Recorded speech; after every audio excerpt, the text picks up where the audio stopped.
बिस्मिल्लाहिर्रहमानिर्रहीम। अस्सलामुअलैकुम स्टूडेंट, आज हम क्लास 10 मैथमेटिक्स बुक की एक्सरसाइज 3.1 को सॉल्व करने जा रहे हैं। इससे पहले स्टूडेंट हमने यूनिट 3 का इंट्रोडक्शन देखा, जिसमें हमने मैट्रिसेस को देखा और साथ में टाइप्स ऑफ मैट्रिसेस जो हैं उनको हमने समझा।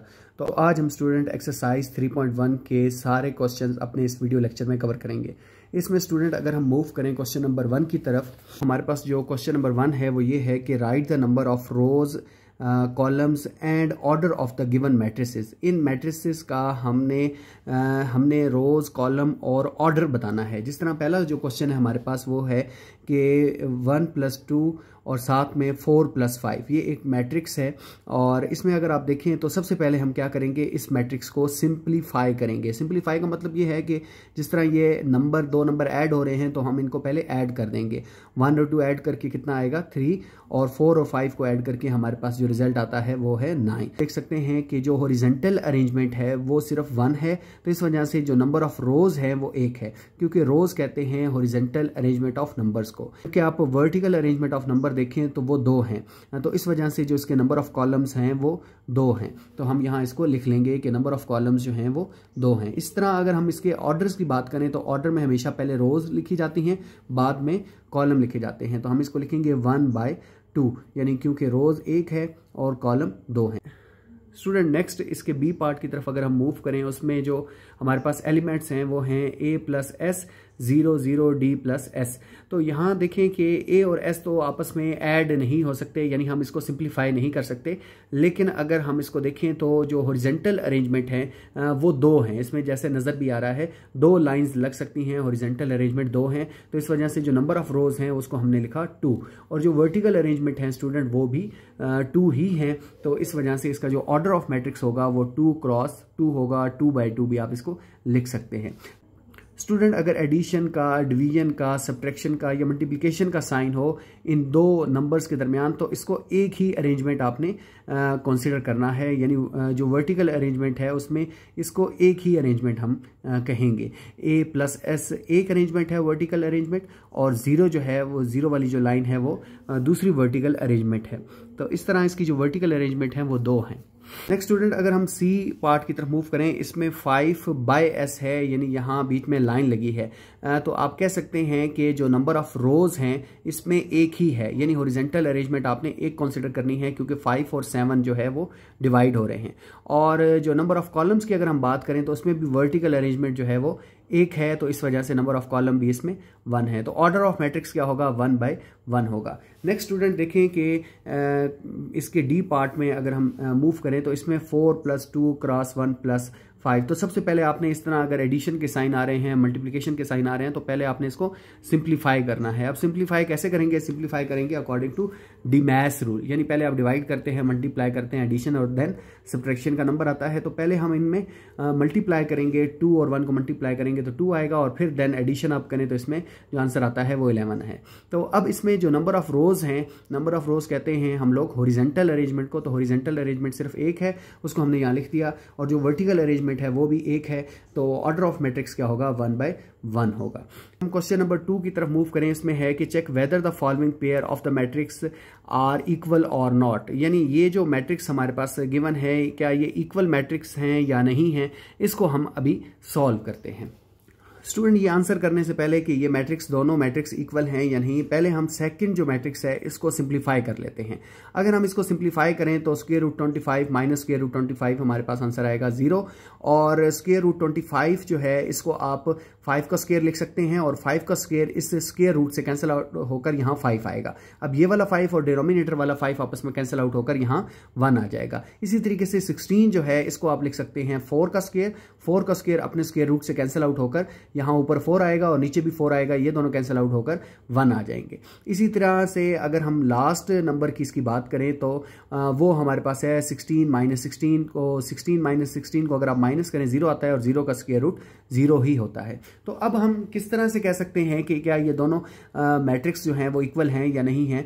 तो स्टूडेंट एक बात जो आप लोगों ने याद रखनी है कि पहली चीज़ आपने ये देखना है कि क्या इन दोनों मैट्रिक्स का ऑर्डर सेम है, यानी ये 2 कंडीशन है। पहली कंडीशन कंडीशन ये है कि ऑर्डर सेम होना चाहिए इक्वल मैट्रिक्स का, और दूसरी कंडीशन ये है कि इनके एलिमेंट्स भी सेम होने चाहिए। तो ऑर्डर की अगर हम बात करें तो इसमें भी 2 क्रॉस 2 है, 2 रो और 2 कॉलम है, और इस मैट्रिक्स में भी 2 रोज और 2 कॉलम है। लेकिन अगर हम एलिमेंट्स की बात करें तो इसके एलिमेंट्स सेम नहीं है, यानी यहाँ 1 है इसका पहला एलिमेंट, जबकि इसका पहला एलिमेंट 0 है, तो ये सेम नहीं है। तो हम ये कह सकते हैं ये दोनों मैट्रिक्स इक्वल नहीं है। यहाँ हम लिख भी सकते हैं कि order of matrix are same but the element of the matrix are not same, therefore these are not equal matrix. ये मैट्रिक्स जो हैं वो इक्वल नहीं है। नेक्स्ट स्टूडेंट मूव करते हैं इसके बी पार्ट की तरफ। तो बी पार्ट में हमारे पास है 1 2 3 एक मैट्रिक्स है, और दूसरी मैट्रिक्स है 1 + 2 + 3। तो सबसे पहले हम सेकंड मैट्रिक्स को सिंप्लीफाई करेंगे क्योंकि यहाँ एडिशन का साइन आया है। तो पहले सिंप्लीफाई करें तो यहाँ क्या आता है 6। अब इनका ऑर्डर ही सेम नहीं है। आप देख सकते हैं कि इसमें जो नंबर ऑफ रोज हैं वो 1 है, लेकिन कॉलम इस पहली मैट्रिक्स में 3 है, तो इसका ऑर्डर है 1/3। लेकिन इसका अगर आप देखें तो 1 क्रॉस 1 इसका ऑर्डर है, तो इस वजह से इनका ऑर्डर ही सेम नहीं है, तो ये इक्वल मैट्रिक्स नहीं होंगी। हम इसको नीचे लिख लेंगे कि order of the matrix are not same, therefore these are not equal matrix. Next student अगर हम सी पार्ट की तरफ मूव करें तो सी पार्ट हमारे पास है 1/2। यहाँ बीच में लाइन लगी है, डिवीजन की लाइन लगी है, ये 1/2 लिखा है, और यहाँ 1 और 2 लिखा है। ये 2 अलग नंबर हैं, ये एक ही नंबर है। तो यहाँ देखें कि ऑर्डर ऑफ मैट्रिक्स जो है अगेन इक्वल नहीं है, क्योंकि इसमें एक रो है और एक कॉलम है। 1/2 एक नंबर आपने कंसिडर करना है। जब डिवाइड आए, प्लस आए, माइनस आए, या इस तरह के जब साइन आ जाते हैं तो फिर हम इसमें एक ही नंबर कंसिडर करेंगे, इसको सिंप्लीफाई करेंगे। यानी आप इसको अगर सिंप्लीफाई भी कर लें तो ये 0.5 आता है, जो कि एक नंबर कंसिडर होगा। यहाँ देखें 2 नंबर हैं, इस वजह से ये जो मैट्रिक्स है इसका ऑर्डर चेंज हो जाएगा। इसमें 2 रोज हैं और एक कॉलम है, तो इसका ऑर्डर ही सेम नहीं है, इस वजह से ये दोनों इक्वल मैट्रिक्स नहीं है। नेक्स्ट डी पार्ट की तरफ अगर हम मूव करें, डी पार्ट में हम सबसे पहले इन्हीं 2 मैट्रिक्स जो हमारे पास लिखी गई हैं इनको सिंप्लीफाई करते हैं। इसको अगर हम सिंप्लीफाई करें 1 + 0 तो 1 आएगा, 0 + 0 0 आ जाएगा, 0 × 0 0 होगा, और 1 - 0 1 होगा। जबकि इसको सिंप्लीफाई करें तो 5 से मल्टीप्लाई होकर 25 आएगा, ऊपर भी 25 नीचे भी 25, तो ये 25 और 25 कैंसिल आउट होकर फर्दर हमें 1 दे देंगे। लेकिन पहले हमने इसको 25/25 लिखा। यहाँ देखें 0 मल्टीप्लाई हो रहा है, तो इस सब का रिजल्ट जो है वो 0 आने वाला है। यहाँ देखें इनको अगर हम ऐड करें 2 - 17 तो -15 आता है, -15 + 15 में ऐड होकर 0 हमें आंसर देगा। इसी तरह से इसके साथ अगर हम 17 × 1/17 को मल्टीप्लाई करें तो 17 से कैंसिल आउट होकर यहाँ 1 आ जाएगा। अब फर्दर हम इसको 25 और 25 को कैंसिल आउट करके यहाँ 1 लिख देंगे। अब आप देखें तो इसमें जो ऑर्डर ऑफ मैट्रिक्स है वो 2/2 है, इसमें भी 2/2 है। इन दोनों का ऑर्डर सेम हो गया। अब अगर हम एलिमेंट्स की बात करें तो यहाँ 1 है और यहाँ भी 1 है, तो इसका मतलब ये है कि दीज आर इक्वल मैट्रिक्स। तो यहाँ हम लिख लेंगे कि both matrix have same order and same elements, therefore these are called equal matrix. Next student हम क्वेश्चन नंबर 3 की बात करें। इसमें है कि Haider, Hasan and Ahmed scored 7 point, 11 point and 10 point respectively. इसका मतलब है कि 7 जो है वो हैदर के पॉइंट्स हैं, 11 हसन के हैं और अहमद के 10 पॉइंट्स हैं। इन अ मैथमेटिकल क्विज, किसी मैथमेटिकल क्विज में display data in row matrix and column matrix. Row matrix को R से रिप्रेजेंट करना है और कॉलम मैट्रिक्स को C से रिप्रेजेंट करना है। तो इसी डाटा को आप रो मैट्रिक्स में कैसे लिखेंगे, R से रिप्रेजेंट करेंगे, और इन्हीं ये जो इनके पॉइंट्स आए हैं इनको हम रो में जब हम हॉरिजॉन्टल अरेंज करके लिख देंगे 7, 11 और 10। अगर आप वर्टिकली इनको अरेंज करके लिखेंगे तो वो कॉलम मैट्रिक्स बन जाएगी। नेक्स्ट स्टूडेंट मूव करते हैं क्वेश्चन नंबर 4 की तरफ। तो क्वेश्चन नंबर 4 जो हमारे पास है वो ये है कि right the most appropriate types of the following matrix. In matrix की अप्रोप्रिएट टाइप्स अभी हमने लिखनी है। तो यहाँ देखें कि पहली जो हमारे पास मैट्रिक्स है 5005 है, तो इसमें जो प्राइमरी डायगोनल एलिमेंट्स हैं, ये जो डायगोनल हमारे पास होता है इसको हम प्राइमरी डायगोनल एलिमेंट्स कहते हैं। वो अगर सेम हो और बाकी जो है वो 0 हो, बाकी जितने भी एलिमेंट्स हैं किसी मैट्रिक्स में वो 0 हो, तो इसको हम कहते हैं स्केलर मैट्रिक्स। तो इसकी एक्सप्लेनेशन में अगर हम जाएं तो एक्सप्लेनेशन में हम लिखेंगे कि the diagonal matrix in which all the element of the primary diagonal are equal and non zero, ये इक्वल भी हो और नॉन जीरो भी हो, तो इसको हम कहते हैं स्केलर मैट्रिक्स। नेक्स्ट स्टूडेंट जो इसका बी पार्ट है वो ये है कि 0 0 0 3 + 0। तो इसमें इनको सबसे पहले हम सिंप्लीफाई करेंगे। 3 + 0 को अगर आप सिंप्लीफाई करें तो 3 आता है। अब आप देखें कि जो प्राइमरी डायगोनल्स के एलिमेंट्स हैं वो हमारे पास 0 और 3 हैं, तो इसको हम कहेंगे डायगोनल मैट्रिक्स। क्यों कहेंगे? क्योंकि ये सेम नहीं है। अगर ये सेम होते तो तो हम फिर इसको स्केलर मैट्रिक्स कहते हैं, जैसे अभी हमने प्रीवियस देखा है। मैं आपको सजेस्ट करूंगा कि इससे पीछे हमने टाइप्स ऑफ मैट्रिक्स, जो इससे पिछला लेक्चर है उसमें टाइप्स ऑफ मैट्रिक्स को कवर किया है, आप पहले उसको देख लें, देन आप इसको इजीली समझ पाएंगे।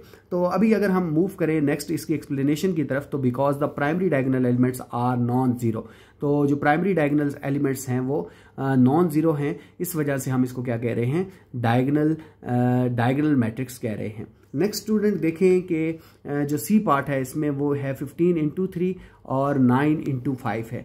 तो सबसे पहले हम इसको सिंप्लीफाई कर लेते हैं। 15 इंटू 3 को अगर आप करें तो ये 45 होता है, और 9 इंटू 5 को मल्टीप्लाई करें तो ये भी क्या होता है, 45 होता है। 45 से डिवाइड होकर 1 हमें देगा। तो ऐसी मैट्रिक्स जिसमें सिर्फ एक ही नंबर हो और अगर वो 1 हो तो इसको हम कहते हैं यूनिट मैट्रिक्स, जिसको आप मल्टीप्लिकेटिव आइडेंटिटी मैट्रिक्स भी कह सकते हैं। इसकी एक्सप्लेनेशन की बात करें, a matrix having primary diagonal elements are 1, primary diagonal elements अगर 1 हो और हैव ओनली 1, या फिर सिर्फ एक 1 हो, element of 1 is called unit matrix. तो इसको हम कहेंगे कि ये यूनिट मैट्रिक्स है। नेक्स्ट स्टूडेंट हमारे पास जो डी पार्ट है वो ये है स्क्वायर रूट ऑफ 625 ओवर 25, और साथ में जो सेकंड इसका एलिमेंट है वो 17 प्लस 15 माइनस 32, थर्ड एलिमेंट इसका है 18 माइनस 19 प्लस 1, और फोर्थ जो है वो 3 ओवर स्क्वायर रूट 9 है। तो सबसे पहले हम इसको सिंप्लीफाई करेंगे। 625 जो है 625, ये बेसिकली 25 का स्क्वायर है। 25 का स्क्वायर लें तो 625 आता है। तो यहाँ 25 के स्क्वायर की फॉर्म में लिख दिया, 17 और 15 को ऐड करके 30 लिख दिया, और आगे माइनस 32 एज इट इज़ नीचे लिखा है हमने। अब क्या कर रहे हैं, 18 माइनस 19 और 18 प्लस 1 करके वो 19 है, माइनस 19 एज इट इज़ लिख दिया, और इसी तरीके से 9 जो है इसको हमने 3 का स्क्वायर लिख दिया। अब फर्दर अगर हम इसको सॉल्व करें तो ये जो स्क्वायर है वो स्क्वायर रूट से कैंसिल आउट हो जाएगा, और इसी तरीके से यहाँ भी जो स्क्वायर है ये अपने स्क्वायर रूट से कैंसिल आउट हो जाएगा। 25 ओवर 25 क्या लिखेंगे, 1 लिखेंगे, और 32 माइनस 32 को 0 लिखेंगे, 0 और 19 माइनस 19 को 0 लिखेंगे, और 3/3 जो है वो 1 आ जाएगा। तो ये आप देख सकते हैं कि ये बेसिकली यूनिट मैट्रिक्स है। यूनिट मैट्रिक्स क्यों कह रहे हैं, क्योंकि जो प्राइमरी डायगोनल्स के एलिमेंट्स हैं वो 1 है, इस वजह से हम इसको यूनिट मैट्रिक्स कह रहे हैं। इसको आप इस लिख भी सकते हैं कि because the primary diagonal elements are equals to 1। Next move करते हैं इसके ई पार्ट की तरफ। तो ई पार्ट में हमारे पास जो एलिमेंट्स हैं वो हैं 6 + 2 0, -3 + 3 और साथ में 8 है। सबसे पहले हम इसको सिंप्लीफाई करेंगे। 6 + 2 कितना हो जाएगा, 8 हो जाएगा, और 3 - 3 कितना हो जाएगा, 0, 0 और 8 एज इट इज आ जाएंगे। तो इसको हम क्या कह रहे हैं स्टूडेंट्स, इसको हम कह रहे हैं स्केलर मैट्रिक्स, क्योंकि प्राइमरी डायगोनल्स के एलिमेंट्स अदर देन 1 और सेम हैं। इसको हम एक्सप्लेन करके भी लिख सकते हैं, all the primary diagonal elements are same, that is why this is called the scalar matrix. Next move करते हैं क्वेश्चन 5 की तरफ। तो जो क्वेश्चन नंबर 5 है वो है check for symmetric and skew symmetric matrix. इसको चेक करना है कि ये सिमेट्रिक मैट्रिक्स हैं या स्क्यू सिमेट्रिक्स मैट्रिक्स हैं। तो पहला जो क्वेश्चन है इसमें जो एलिमेंट हैं 5 2 3 और 2 9 6 और 3 6 3, ये हमारे पास एलिमेंट्स हैं। सबसे पहले हम इसको लेट कर लेंगे कि ये जो मैट्रिक्स है वो एक इक्विवेलेंट है। तो इस तरह हमने सबसे पहले इसको लेट कर लिया। अब नेक्स्ट स्टेप आप हमेशा क्या करेंगे कि ट्रांसपोज लेंगे इस मैट्रिक्स का। अब ट्रांसपोज स्टूडेंट कैसे लेते हैं, ट्रांसपोज बहुत ही ईजी वे है ट्रांसपोज लेने का। इसमें ये करते हैं कि जो रोज में लिखे गए एलिमेंट्स होते हैं आप इनको कॉलम में लिख देते हैं नीचे। यहाँ देखिए इस रोज में क्या एलिमेंट है, 5 2 3। जब आप ट्रांसपोज लेंगे तो इसका रोज को आपने यानी यूं समझें कि इसको हम मूव करवाएंगे, ऐसे क्लॉकवाइज मूव करवाएंगे तो ये कॉलम बन जाएगा। हमने इसको इस पहली रो को आप देखें, इसको तो ये रो 1 है, इस रो 1 को हमने क्या कर देना है, कॉलम 1 बना देना है। यानी ये हॉरिजॉन्टल लिखी है, आपने इसको घुमाकर वर्टिकल लिख देना। ये हमने वर्टिकल लिख दिया। अब सेकंड रो देखिए 2 9 6 है, ये सेकंड रो है, इसको भी हमने घुमाना है इस तरह से, तो ये 2 ऊपर चला जाएगा और 6 नीचे आ जाएगा। 2 9 6 ये सेकंड इसका कॉलम बन जाएगा। इसी तरीके से जो रो 3 है इसकी, इसको भी आपने क्या करना है, रोटेट करना है। तो 3 ऊपर चला जाएगा, यहाँ 6 और 3, यानी ये इसको आप जब रोटेट करेंगे तो 3 6 3 ये इसका कॉलम बन जाएगा। यानी रोज को बेसिकली हमने कॉलम बना देना है। अब आप देखें कि जब हमने ट्रांसपोज लिया और बिना ट्रांसपोज के ये दोनों सेम थे, तो अब आप इसको क्या लिख सकते हैं, इसको आप लिख सकते हैं कि ए और ए का टी बोथ आर सेम, यानी बगैर ट्रांसपोज के जो मैट्रिक्स थी और ट्रांसपोज वाली मैट्रिक्स थी, ये दोनों आप देख सकते हैं इनके एलिमेंट सेम है। तो यहाँ आप लिख सकते हैं since A is equal to A of T therefore it is a symmetric matrix. तो आप ये सिमेट्रिक मैट्रिक्स होगी, इसको हम सिमेट्रिक मैट्रिक्स कहते हैं कि जब ट्रांसपोज लेने के बाद एलिमेंट्स बिल्कुल वही हों जो ट्रांसपोज लेने से पहले थे, तो इसको हम कहते हैं ये सिमेट्रिक मैट्रिक्स है। नेक्स्ट स्टूडेंट, हमारे पास जो बी पार्ट है इसमें जो एलिमेंट हैं 0, 9, -9 और 0 हैं। तो सबसे पहले हम इसको ए मैट्रिक्स की इक्वल लेट कर लेंगे कि ये ए मैट्रिक्स है। देन इसके बाद हम इसका ट्रांसपोज लेंगे। इसका अगर हम ट्रांसपोज लें तो मैंने अभी आपको बताया था कि जो रोज़ होती है इसको आपने क्या बना देना है, कॉलम बना देना है। तो इस रोज़ को अगर हम कॉलम की फॉर्म दें तो 0 ऊपर चला जाएगा और 9 नीचे आ गया। यहाँ देखिए जो दूसरी रो है वो क्या है, R2 -9 और 0 है, इसको भी आपने क्या करना है, कॉलम बना देना है। -9 ऊपर चला जाएगा और 0 नीचे आ जाएगा, ये कॉलम 2 बन गया। अब अगर आप इन दोनों को कंपेयर करें तो ये दोनों इक्वल नहीं हैं, क्योंकि इसमें यहाँ देखिए 0 है और इसमें भी 0 है, लेकिन यहाँ इसका जो सेकंड एलिमेंट है 9 है, इसका सेकंड एलिमेंट क्या है, -9। तो ये दोनों इक्वलेंट नहीं है। अगर ये दोनों इक्वलेंट ना हो तो नेक्स्ट स्टेप हमने ये करना है कि जो ये ट्रांसपोज ली गई मैट्रिक्स है इसके साथ हमने -1 मल्टीप्लाई कर देना है। तो अगर हम इसके साथ माइनस मल्टीप्लाई करें बोथ साइड, तो इस ए की टी के साथ भी आप -1 मल्टीप्लाई करेंगे और इस पूरी मैट्रिक्स के साथ भी -1 मल्टीप्लाई कर देंगे। अब आप देखें तो माइनस जब मल्टीप्लाई होगा 0 से तो 0 ही आएगा, लेकिन -1 जब मल्टीप्लाई होगा -9 से तो इसको प्लस कर देगा। इस तरह ये माइनस जब इस 9 से मल्टीप्लाई होगा तो इसको माइनस कर देगा और 0 हो जाएगा। अब आप कह सकते हैं कि ये जो -a का t है ये बिल्कुल वैसा ही है। -a के t के जो एलिमेंट आए हैं 0, 9, -9 और 0, ये बिल्कुल वैसे ही आए हैं जिस तरह a के एलिमेंट्स थे। यानी a के भी आप एलिमेंट्स देखें तो वो 0, 9, -9 और 0 हैं, और -a के t के जो एलिमेंट हैं वो भी सेम है। तो इसको हम रिप्लेस कर लेंगे, यानी ये -a का t तो एज इट इज़ नीचे आ जाएगा, लेकिन इसकी जगह हम क्या लिखेंगे, इस सब की जगह हम लिख सकते हैं ये a मैट्रिक्स है।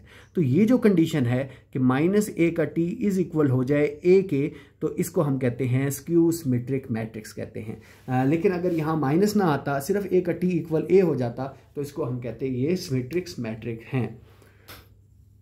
नेक्स्ट स्टूडेंट, हमारे पास जो सी पार्ट है इसमें जो एलिमेंट हैं वो 0, -2, -4, 2, 0, -2, 4, 2 और 0 हैं। तो सबसे पहले हम इसको भी ए मैट्रिक्स के इक्वल लेट कर लेंगे। इसके बाद नेक्स्ट स्टेप हम ये करते होते हैं कि इसका ट्रांसपोज लेते हैं। इसका जब हम ट्रांसपोज लेंगे तो ए के ऊपर ए का टी लिख देंगे और इसकी जो रोज़ हैं इसको हम कॉलम बनाना शुरू कर देंगे। तो ये पहली रो है, R1 रो है, इसको आपने क्या बनाना है, कॉलम की फॉर्म में लिख देना है 0, -2, -4।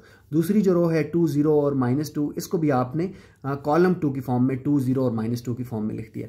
थर्ड जो रो है इसको भी आपने क्या करना है, कॉलम की फॉर्म में लिख देना है, यानी रोज को कॉलम बना देना है। अब अगर आप देखें तो ये जो ए का टी है और क्या ए है, ये इन दोनों के एलिमेंट सेम हैं, तो आंसर है सेम नहीं है, क्योंकि यहाँ देखें -2 है और यहाँ क्या है, सिंपल 2 है। यहाँ -4 है तो यहाँ सिंपल 4 है। तो इसका मतलब ये है कि हमने यहाँ ए बनाना है। यहाँ हम चाहते हैं कि जब ट्रांसपोज लें तो दोबारा ए बन जाए, लेकिन ए नहीं बना। अब हम क्या करेंगे कि मल्टीप्लाई करेंगे -1 बोथ साइड। तो ए के टी के साथ भी आप -1 मल्टीप्लाई करेंगे और इसके साथ भी जब आप माइनस मल्टीप्लाई करें तो आप देखेंगे कि यहाँ जब माइनस मल्टीप्लाई होगा इन सब से, तो यहाँ इन सब के साइन को चेंज कर देगा। जिसका +2 था उसको इसने -2 लिख दिया और जिसका +4 था इसको -4 लिख दिया।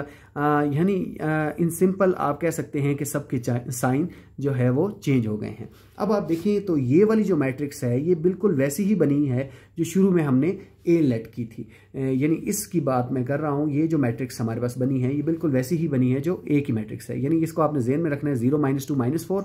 तो ए की मैट्रिक्स में भी आप देखें एलिमेंट 0, -2, -4। दूसरा इसके दूसरे एलिमेंट्स अगर आप देखें तो 2, 0, -2, ए में भी आप देखें तो 2, 0, -2। जबकि थर्ड जो इसकी आप रो देखें तो 4, 2, 0 और ए की भी जो थर्ड रो है वो भी है 4, 2, 0। तो इसका मतलब है कि ये सारी जो मैट्रिक्स है वो ए की इक्वलेंट है, तो हम इस सब की जगह क्या लिख देंगे, ए लिख देंगे।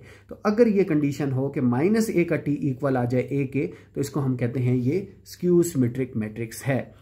स्टूडेंट डी पार्ट की तरफ अगर हम मूव करें तो इसमें जो एलिमेंट हैं 0, -7, 7 एंड 0 है। तो सबसे पहले हम इसको ए के इक्वलेंट करेंगे और ए के इक्वलेंट करने के बाद हम इसका ट्रांसपोज लेंगे। तो ए का टी हो जाएगा। ट्रांसपोज में क्या करते हैं कि रोज को कॉलम बना देते हैं।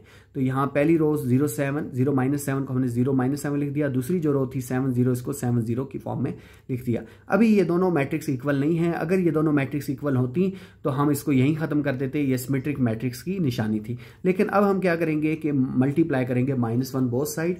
-1 जब आप बोथ साइड मल्टीप्लाई करेंगे तो ए की टी के साथ भी -1 और इस मैट्रिक्स के साथ भी -1 आपने लिखना है।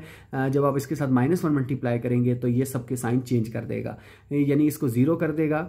0 यानी 0 तो वैसे 0 ही रहेगा, लेकिन 7 को -7 कर देगा और -7 को ये +7 कर देगा। अब आप देखें तो ये जो मैट्रिक्स है बिल्कुल वैसी ही बन गई है जो शुरू में ए की मैट्रिक्स थी। इसके एलिमेंट देखें 0, -7, 7 और 0, और ए के एलिमेंट्स अगर आप देखें तो वो भी क्या है 0, -7, 7 एंड 0। तो इस सब मैट्रिक्स की जगह आप क्या लिख सकते हैं, ए लिख सकते हैं। तो यहाँ हम इसकी जगह लिख देंगे ए, और यहाँ चलते आ रहा है हमारे पास -a की टी। -a की टी अगर इक्वल हो जाए ए के तो ये कंडीशन होती है स्क्यू सिमेट्रिक मैट्रिक्स की। पार्ट है इस क्वेश्चन का वो है ई पार्ट, और उसके जो एलिमेंट्स हैं ई मैट्रिक्स के वो हैं 0, -5, -5 और 0। तो सबसे पहले हम क्या करेंगे, इसका ट्रांसपोज लेंगे। आप इसका ट्रांसपोज लें तो ये जो रो है इसको हमने कॉलम की फॉर्म में लिख लेना है। सेकंड रो है इसको भी हमने कॉलम की फॉर्म में लिख लेना है। तो आप देख सकते हैं कि ये जो हमारे पास ट्रांसपोज लेने के बाद जो मैट्रिक्स आई वो बिल्कुल वैसी ही आई जो पहले मैट्रिक्स थी। तो इसकी जगह हम क्या लिख सकते हैं, ये किसके इक्विवेलेंट है, ए के। तो यहाँ हमने ए लिख दिया। तो अगर हम लिखें कि transpose of a matrix is equal to A, तो ये हमारे पास कंडीशन होती है सिमेट्रिक मैट्रिक्स की। तो हम इसको लिख सकते हैं ये सिमेट्रिक मैट्रिक्स है। स्टूडेंट जो क्वेश्चन नंबर 6 है वो ये है कि right a symmetric and skew symmetric matrix of order 3, यानी ऑर्डर 3 की आपने सिमेट्रिक मैट्रिक्स और स्क्यू सिमेट्रिक मैट्रिक्स लिखनी है। तो सबसे पहले हम सिमेट्रिक मैट्रिक्स लिखते हैं। सिमेट्रिक मैट्रिक्स कैसे लिखेंगे इसको ज़रा आपने अच्छे तरीके से समझ लेना है। तो अगर ऑर्डर 3 की हमने लिखनी है तो कोई भी एलिमेंट आप लिख लें। लेट्स सपोज मैं लिखता हूँ यहाँ ये, इसको सबसे पहले हम कंसिडर कर लेते हैं कि ये एक ए मैट्रिक्स है, और इसके अगर मैं एलिमेंट्स लिखूं तो कोई भी एलिमेंट्स आप लिख सकते हैं। लेट्स सपोज मैं लिखता हूं 5, 2 एंड 3, यानी कुछ भी एलिमेंट आपने यहाँ पहली रोज में लिख देने हैं। जिसमें अब कॉलम में भी आपने पहले नंबर के अलावा जो बाकी 2 नंबर हैं वो यही लिखने हैं, यानी 2 और 3 यहाँ ही लिखने हैं। जो यहाँ आप रो के एलिमेंट देंगे वही कॉलम के एलिमेंट होने चाहिए, और इनमें ये जो 5 है या कोई भी नंबर आप यहाँ लिखेंगे तो वो सेम होना चाहिए। क्यों? क्योंकि जब आप इसका ट्रांसपोज लेंगे तो वो ऐसे ही, यानी रो का ट्रांसपोज लेते हैं तो वो कॉलम ही बनता है। इस वजह से हमने इसको सेम रखना है। इसके बाद आप नेक्स्ट क्या करें, नेक्स्ट आप इस तरह से करें कि इसके डायगोनल को आपने कंप्लीट करना है। तो डायगोनल में आप कुछ भी एलिमेंट लिख सकते हैं। लेट्स सपोज मैं 9 और 6 लिख देता हूँ। बाकी जो इनकी एंट्रीज बची हैं, अब ये डायगोनल्स के एलिमेंट आप कुछ भी लिख सकते हैं। बाकी जो एंट्रीज इसकी बची हैं, एक ये जगह खाली बची है और एक ये जगह खाली बची है, इसमें आपने सेम नंबर लिखना है। लेट्स सपोज मैं यहाँ लिख देता हूँ 2 और यहाँ भी लिख देता हूँ 2। तो इस तरह हमने एक 3 ऑर्डर मैट्रिक्स जो है उसको कंप्लीट कर लिया। अब हम इसका ट्रांसपोज लेते हैं और चेक करते हैं क्या इसका ट्रांसपोज इसी मैट्रिक्स इक्वल आता है। अगर इसी मैट्रिक्स इक्वल आता है तो हम कह सकते हैं ये स्क्यू सिमेट्रिक मैट्रिक्स है। तो सबसे पहले इसका ट्रांसपोज लेते हैं, ए का टी यहाँ साथ में ही। अब हम क्या करेंगे कि इस रोज को कॉलम की फॉर्म में लिख देंगे। तो पहली रो हमारे पास क्या थी, पहली रो हमारे पास ये वाली है R1, इसको 5, 2, 3, इसको हम कॉलम की फॉर्म में लिख देंगे 5, 2, 3। दूसरी हमारे पास मैट्रिक्स क्या है 2, 9, 2। तो 2, 9, 2 को हम क्या करेंगे, ये R2 है, इसको हम कॉलम की फॉर्म में लिख देंगे C2 में 2, 9, 2। थर्ड जो है वो क्या है, थर्ड हमारे पास है 3, 2, 6। ये थर्ड रो है, इसको हम कॉलम की फॉर्म में लिखेंगे 3, 2, 6। तो आप देख सकते हैं कि ये जो A है और A का T है, इन दोनों का ट्रांसपोज ऑफ A और A ये दोनों इक्वल हैं। तो ये कंडीशन है हमारे पास सिमेट्रिक मैट्रिक्स की। तो ये एक सिमेट्रिक मैट्रिक्स हमारे पास फॉर्म हो गई है ऑफ ऑर्डर 3 की। नेक्स्ट स्टूडेंट हम स्क्यू सिमेट्रिक्स मैट्रिक्स लिखेंगे, क्योंकि इस क्वेश्चन में कहा गया था कि आपने स्क्यू सिमेट्रिक मैट्रिक्स भी लिखनी है। तो इसके लिए और स्क्यू सिमेट्रिक्स जो मैट्रिक्स है वो उसका ऑर्डर भी 3 ही। सबसे पहले स्टूडेंट हम डायगोनल्स लिखेंगे और डायगोनल्स के एलिमेंट्स लिखेंगे, प्राइमरी डायगोनल्स के एलिमेंट्स, और प्राइमरी डायगोनल्स के एलिमेंट्स जो आपने लिखने हैं वो 0 होने चाहिए, यानी यहाँ हम सारे जो है वो 0 एलिमेंट्स लिख देंगे। इसके बाद बाकी जो यहाँ जो फर्स्ट रो होगी इसके जो एलिमेंट्स हम पहले लिखेंगे, जो मर्जी आप लिख लें, आपकी मर्जी है। लेट्स सपोज मैं यहाँ लिखता हूँ 2 और 3, तो पहले जो कॉलम के बाकी जो एलिमेंट्स हैं इसके एलिमेंट यही लिखेंगे, लेकिन इनका साइन चेंज करके लिखेंगे। लेट्स सपोज ये 2 और 3 प्लस के हैं, तो यहाँ भी आप माइनस डाल देंगे, यहाँ भी आप माइनस डाल देंगे। इसका इन्वर्स लिखना है। अगर यहाँ पहले से माइनस है तो यहाँ जब आप लिखेंगे तो इसके साथ आपने प्लस डालना है। इसी तरीके से यहाँ अगर पहले -3 लिखा है तो आपने यहाँ इधर प्लस डालना है। तो इसका मतलब ये है कि ये और ये एक दूसरे के इन्वर्स होने चाहिए। स्टूडेंट हमारे पास बारी आती है 2 एंट्रीज की, एक एंट्री ये रह गई है और एक एंट्री ये रह गई है। यहाँ एक दूसरे का इन्वर्स लिखना है। लेट्स सपोज आप यहाँ अगर 4 लिखते हैं तो यहाँ आपने -4 लिखना है। इसी तरीके से यहाँ -4 लिखेंगे तो यहाँ 4 लिख देंगे। तो ये जो मैट्रिक्स है इसको हम A कंसीडर कर लेते हैं कि ये A की इक्विवेलेंट है। अब हम स्टूडेंट इसका लेते हैं ट्रांसपोज लेते हैं। लेट्स सपोज अगर हम इसका ट्रांसपोज लें तो ट्रांसपोज में क्या करते हैं 0 2 3, यानी ये जो रो है इसको हम कॉलम की फॉर्म में लिख लेंगे 0 2 3। अब हम क्या करेंगे, दूसरी जो रो है R2 जो है इसको हम लिख लेंगे कॉलम की फॉर्म में, तो -2 0 और 4 ये आ जाएगा। थर्ड जो रो है स्टूडेंट इसकी वो है -3 -4 और 0, इसको भी हम कॉलम की फॉर्म में लिख देंगे -3 -4 और 0, ये भी हमने कॉलम की फॉर्म में लिख दी। अब आप देख सकते हैं कि ये जो A का T है और ये जो A है ये दोनों इक्विवेलेंट नहीं है, क्योंकि इधर इसमें +2 है, यहाँ -2 है। अब हम क्या करेंगे कि जो A का T लिखा था हमने मैट्रिक्स के साथ माइनस मल्टीप्लाई करेंगे, इसके साथ भी, और इधर अंदर भी सबके साथ माइनस मल्टीप्लाई कर देंगे। 0 -2 को +2 कर देंगे, -3 को +3, ये -2 हो जाएगा, 0 +4 हो जाएगा, -3 हो जाएगा, -4 हो जाएगा और 0 हो जाएगा। अब आप देख सकते हैं कि -A का T जो है वो बिल्कुल इस ये वाली मैट्रिक्स जो है वो बिल्कुल इक्वलेंट है इस मैट्रिक्स के। तो आप लिख सकते हैं A इक्वल है -A के T के। तो ये जो कंडीशन होती है स्टूडेंट हमारे पास ये होती है स्क्यू सिमेट्रिक मैट्रिक्स की कंडीशन होती है। तो आप कह सकते हैं ये स्क्यू सिमेट्रिक मैट्रिक्स है। तो यहाँ हमने लिख दिया स्क्यू सिमेट्रिक मैट्रिक्स। तो इसके साथ स्टूडेंट हमारी ये एक्सरसाइज 3.1 जो है वो कंप्लीट हुई। नेक्स्ट मिलेंगे इंशाल्लाह 3.2 के साथ। अगर कोई भी क्वेश्चन या क्यूरी है तो कमेंट सेक्शन में लाजमी पूछिए। तब तक के लिए अल्लाह हाफिज़।